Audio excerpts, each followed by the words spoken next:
Bonjour à tous. Et si les enfants étaient pris plus ou moins consciemment en otage par les parents? Voilà. Et si le problème, ce n'était pas les enfants? Si très souvent, la problématique n'était pas au niveau de l'enfant, mais bien évidemment au niveau des parents, qu'ils soient encore ensemble ou qu'ils soient séparés. Et donc on pourrait parler naturellement du déplacement, qui serait un mécanisme de défense. Au lieu de reconnaître que le couple ne va pas, eh bien je projette effectivement, je transpose un petit peu la problématique sur mon enfant. Et je constate, parce que sans aucun doute, j'aime mes enfants, hein, je le conçois bien, je constate que mon enfant ne va pas bien. Mais bien sûr qu'il ne va pas bien, parce que les enfants sont, pour le dire ainsi, des éponges, jusqu'à un âge assez avancé. Assez rapidement, on va fusionner avec l'état émotionnel de papa ou de maman. Donc évidemment, je ne peux pas affirmer, je ne peux pas dire le contraire, je ne peux pas dire que l'enfant ne va pas bien.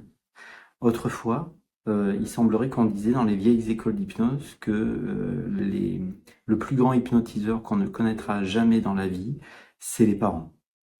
Et ça peut paraître un petit peu fort dit comme ça, mais il faut regarder à quel point on va récupérer des croyances limitantes qui ne nous correspondent pas. Hein, c'est la reproduction transgénérationnelle, voilà, on peut l'appeler comme ça. Donc, parfois, on constate effectivement que eh bien l'enfant n'a rien à faire au cabinet, surtout que parfois il a un petit peu épuré tous les thérapeutes de la région, et en tout cas, il en a vu plusieurs. Et donc, à un moment donné, il est à bout de souffle, il n'en a pas envie. Et donc, parfois, on est surpris voilà, certains sont surpris de, ben voilà, au bout d'un quart d'heure, j'ai raccompagné l'enfant et le parent à la porte. Et je lui demande rien, bien évidemment.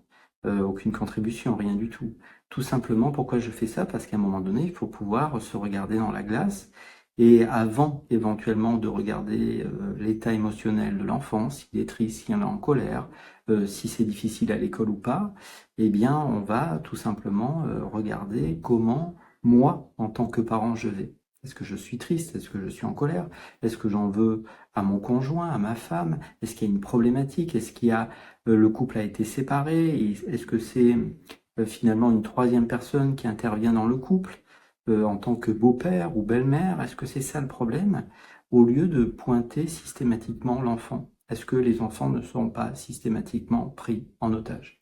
C'est aussi pour ça que je partage sur l'énéagramme, parce que l'énéagramme, eh bien, nous permet bien évidemment de mieux nous comprendre, et ça commence par soi, c'est évident, mais plus vous allez étudier ce système et plus vous allez potentiellement retrouver le profil de votre enfant, même si ce n'est pas ce dont il a besoin. Un enfant, comme nous tous, il a besoin d'être aimé, d'être accueilli, d'être écouté, d'être validé, ne serait-ce qu'à travers un regard. Voilà, c'est-à-dire simplement que l'enfant sente qu'il a le droit d'être, il a le droit d'exister, il a le droit aussi d'avoir des bonnes notes à l'école, mais aussi potentiellement des mauvaises. C'est-à-dire que souvent, à la maison, ça se transforme comme une forme de camp militaire, hein. J'exagère à peine, hein. C'est-à-dire tout de suite, va te brosser les dents, quelle heure il est, t'es pas couché, mais pourquoi?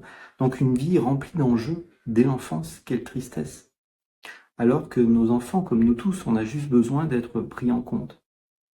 Donc, les parents ne peuvent pas prendre en compte les enfants parce qu'ils se prennent pas en compte eux-mêmes. Voilà. C'est pas une critique, hein. Je veux pas, je veux juste mettre à plat quelque chose. C'est-à-dire que c'est pas que le thérapeute ne peut pas effectivement travailler éventuellement une problématique en accord avec l'enfant. Mais enfin, encore une fois, très souvent, il faut regarder la problématique au bon niveau. Et au bon niveau, c'est que les parents ne vont pas bien. Ce qui serait très curieux, c'est si les parents arrivaient à s'apaiser, être plus tranquilles, à s'ancrer, à s'enraciner, à vivre ici, à savoir rire, jouer, reconnaître ses erreurs. Quel impact positif ça aurait sur les enfants, en fait? Donc, beaucoup de thérapeutes, d'accompagnants sont bien conscients que dès que l'enfant a quitté la pièce, le travail éventuellement d'apaisement ou de conscientisation, peu importe comment vous l'appelez ça, qui a été effectué avec l'enfant, va être détruit par l'entourage. Et en plus, de manière totalement inconsciente. Donc, je reviens un tout petit peu en arrière dans cette vidéo, et si tout simplement, au lieu de prendre rendez-vous, pour votre enfant, prenez rendez-vous pour vous. Voilà. Ou tout simplement que vous consultiez un thérapeute ou non. Et si vous commenciez à regarder où vous en êtes. Et c'est plus facile d'observer ses enfants, encore une fois, que de s'observer soi-même. Et comment je me sens dès que j'ouvre les yeux? Est-ce que j'ai de la colère, de la tristesse? Est-ce que je me sens trahi? Est-ce que je me sens humilié? Est-ce que j'ai des problèmes au travail? Est-ce que c'est difficile? Est-ce que j'aime pas l'image de mon corps devant la glace? Il y a mille et un facteurs qui peuvent effectivement impacter votre bien-être, c'est évident, et votre enfant va le percevoir. Donc, à un moment donné, il faut aussi accepter que nos enfants ont un tempérament différent de nous. On ne les modèlera pas. Il y a tellement de choses dans la vie qu'on ne change pas. Je ne sais pas si vous l'entendez, là dehors, il y a des bruits, il y a une scie sauteuse. On ne change pas la vie. On ne peut pas manipuler, détruire ce qu'on n'aime pas. Donc, c'est aussi pour ça que je partage sur l'énéagramme, parce que, oui, comme je le disais, lorsque vous avez découvert la structure, effectivement, énéagramme de votre enfant, c'est-à-dire la manière dont son mental filtre l'expérience, et croyez-moi bien, ça se fait très très tôt, dans un âge, voilà, c'est tout petit que déjà la structure énéagramme est là, même si souvent on va prendre du temps à la repérer. Et bien effectivement, quand on a découvert comment notre enfant fonctionne, eh bien on est déjà à deux doigts de mieux le comprendre, mieux l'accueillir.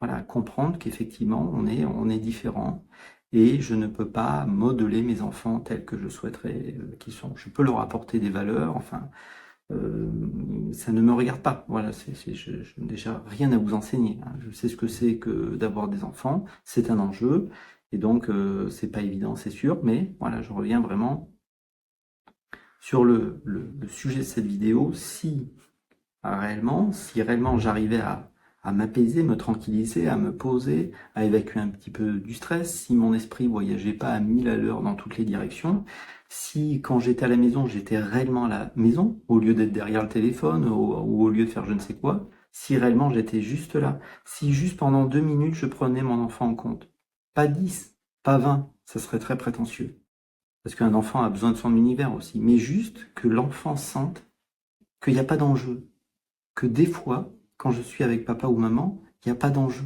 J'ai le droit d'être moi-même. Mais quel impact ça aurait? Mais phénoménal. Phénoménal. Et donc effectivement, sans doute que les séparations n'aident pas, même si souvent les enfants, et donc je vais finir cette vidéo sur le sujet finalement, il semblerait, hein, c'est ce qui ressort, c'est que parfois les enfants préfèrent quand les parents se sont séparés parce qu'il y a un soulagement. Un soulagement parce que la tension au quotidien est très délicate et la tension, ben, l'enfant la ressent et encore une fois, vous la percevez chez lui. Et c'est très facile de décaler la problématique. Ah non, mais je pense que il a perdu confiance à l'école, je pense que c'est à cause de je pense qu'il est harcelé. Oui, mais bien sûr, c'est pas évident l'école. Je dis pas que ça n'existe pas, bien évidemment. Et c'est pas ça, hein. Le sujet de la vidéo, elle est ailleurs. Elle est effectivement avant de demander à un thérapeute de s'occuper de votre enfant, bien occupez-vous de lui. Voilà. Et donc je m'adresse pas à vous en particulier. Parce qu'encore une fois, j'ai des enfants et je sais que c'est des enjeux à chaque instant. Mais enfin voilà, si vous avez l'impression d'avoir déjà couru plusieurs styles d'accompagnement, etc., et que vous avez l'impression qu'il n'y a pas de résultat au bout, eh bien c'est jamais évident, mais vous pouvez vous repositionner. Et si c'était, pour le dire ainsi, si c'était moi le problème, si effectivement j'étais pas bien et que mon enfant le sent. Voilà. Ici s'arrête cette toute petite causerie, sans prétention. Enfin, voilà, il faut commencer effectivement, à l'évoquer. Alors bien sûr, si votre enfant a vécu un choc, quelque chose de très dur, quelque chose réellement qui l'a tourmenté, évidemment, il y a beaucoup de styles de thérapie qui peuvent l'aider. Voilà, je propose, vous savez, de l'hypnose, de la désensibilisation oculaire, parfois de l'EFT. Les enfants peuvent être très sensibles. Mais voilà, on devrait peut-être toujours demander à deux fois à un enfant si réellement il a envie encore d'être accompagné ou pas. Et d'écouter réellement sa réponse au lieu de vouloir le manipuler, parce que malheureusement, c'est par la nature humaine de vouloir manipuler l'autre pour qu'il finisse par adhérer à mon point de vue. Mais moi, je ne vous demande pas de croire quoi que ce soit dans cette vidéo. Je vous le dis de bon cœur. C'est juste une petite mise au point. Voilà. C'est-à-dire, où est-ce que j'en suis moi humainement? Même pas en tant que parent, humainement. Voilà. Ici, ça va être cette toute petite causerie. Peut-être à bientôt. Alors, vous pouvez prendre rendez-vous en ligne, me téléphoner si vous le souhaitez, ou pas. Voilà, parce que c'est vraiment des petits moments de partage simples. Au revoir.